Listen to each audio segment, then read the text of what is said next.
Ibu, bapak, saudari, saudara, rekan-rekan muda dan adik sekalian, dimanapun kalian berada, bertemu kembali dengan saya Romo Tino SSCC di dalam catatan pesiarah. Tak kenal maka tak sayang. Sebuah kalimat yang selalu mengingatkan saya, Anda, kita semua untuk belajar mengenali supaya bisa menyayangi. Di dalam beriman kita pun perlu mengenal siapa yang kita imani agar kita benar-benar mampu menyayangi apa yang kita imani. Sebelum kita mendengarkan permenungan dari catatan pesiarah, marilah kita membuat tanda kemenangan Kristus. Dalam nama Bapa dan Putera dan Roh Kudus. Amin. Ya Allah, melalui Yesus Kristus Putramu, Engkau hadir di tengah-tengah kami. Kami mohon gerakkanlah kami untuk dengan setia mengikuti Dia yang telah tinggal bersamanya, mendengarkan sabdanya dan melaksanakan kehendaknya. Sehingga kami pun yang mengaku diri sebagai muridnya mampu menghidupi apa yang Ia ajarkan di dalam persiarahan hidup kami. Demi Kristus pengantara kami. Amin. Saudari-saudaraku, rekan-rekan muda, adik-adik sekalian dimanapun kalian berada, selamat hari Minggu. Semoga berkat Tuhan selalu melindungi dan memberkati kita semua. Di dalam kitab pertama Samuel, kita mendengarkan bagaimana seorang Samuel yang belum mengenal Tuhan mengalami kebingungan ketika Tuhan memanggilnya. Hingga akhirnya ia pun dibantu oleh Elia untuk menyadari yang memanggil dia adalah Tuhan. Maka akhirnya ia pun mengatakan, "Bersabdalah ya Tuhan, hamba-Mu mendengarkan." Kisah panggilan Samuel ini mau menekankan nilai pengabdian dan bukan nilai sejarahnya, di mana ia mengatakan ya untuk mendengarkan sabda Tuhan, bertumbuh dewasa dan menghidupi apa yang Tuhan firmankan. Disebutkan di sini ciri-ciri panggilan seorang nabi ialah kesediaan untuk mematuhi Tuhan yang telah memilihnya. Kesediaan untuk mematuhi rencana Allah yang telah memanggilnya. Tuhan mengajak kita semua untuk belajar selalu mendekatkan diri kepada Dia yang memanggil kita. Setia akan perutusan, betapapun sulit masalah yang kita hadapi, kita mesti bisa melalui permasalahan, tantangan yang ada di hadapan kita. Kecuali kita tidak setia untuk selalu mendekatkan diri kepada Tuhan, tidak selalu setia untuk melaksanakan sabdanya, dan tidak percaya akan karyanya, disitulah kita menjadi angkuh dan menjauhkan diri daripadanya.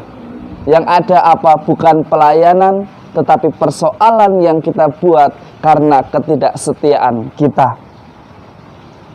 Tuhan mengingatkan kepada kita bahwa kesetiaan, ketaatan, kepercayaan menjadi topangan hidup kita.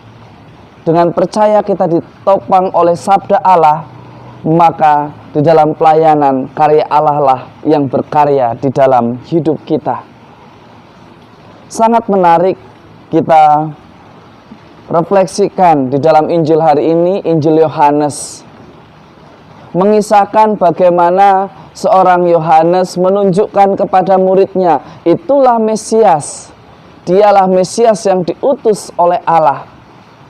Seorang pelayan, seorang nabi yang begitu dikenal, tetapi dia tidak angkuh, dia tidak sombong, bahkan dia tidak menciptakan suasana supaya orang memuliakan dia, tetapi ia melayani supaya nama Allah semakin dimuliakan.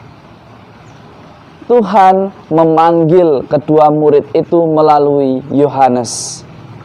Dari Yohanes kita belajar, sebagai pelayan Tuhan kita belajar untuk mengoreksi diri.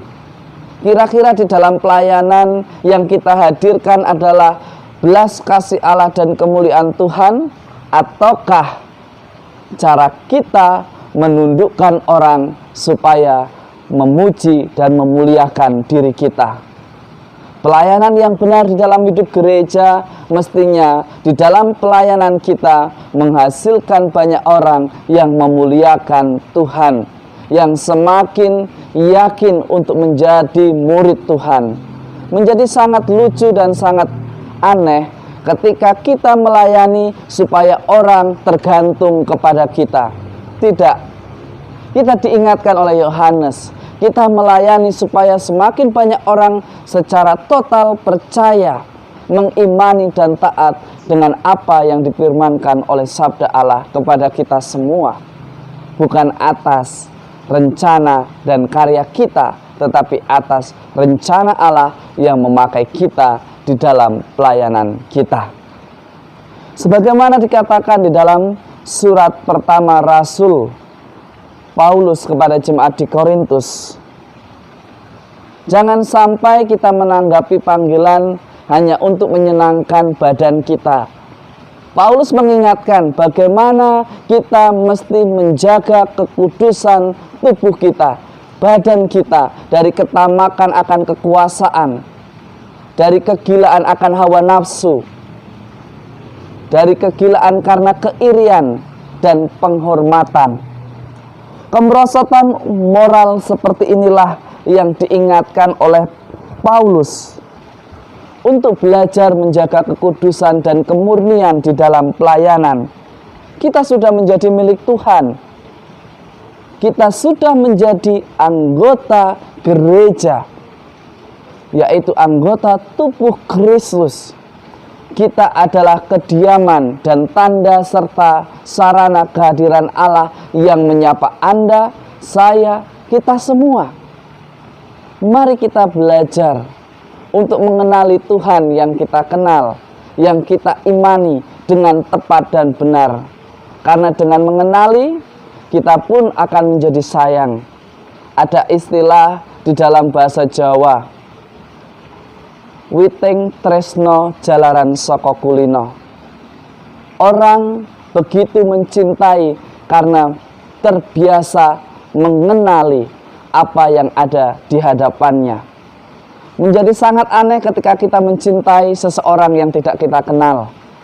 Maka ini menjadi ajakan, sudahkah kita mencintai Allah yang hadir melalui pasangan hidup kita, yang hadir melalui anak-anak kita, yang hadir melalui komunitas kita? Ataukah kita justru hadir sebagai pemecah belah, pemberi contoh yang jelek? Hari ini kita diajak untuk menghadirkan Allah agar kita menjadi berkat. Semoga berkat Tuhan selalu melindungi dan memberkati kita semua, dalam nama Bapa dan Putera dan Roh Kudus. Amin. Agar kita mencintai panggilan kita, maka kenalilah, pahamilah siapa yang memanggil kita, dan sayangilah atas tugas dan tanggung jawab yang diberikan kepada kita, baik sebagai pelayan gereja, pelayan masyarakat, ataupun pelayan di dalam keluarga kita. Selamat hari Minggu, Tuhan memberkati. Amin.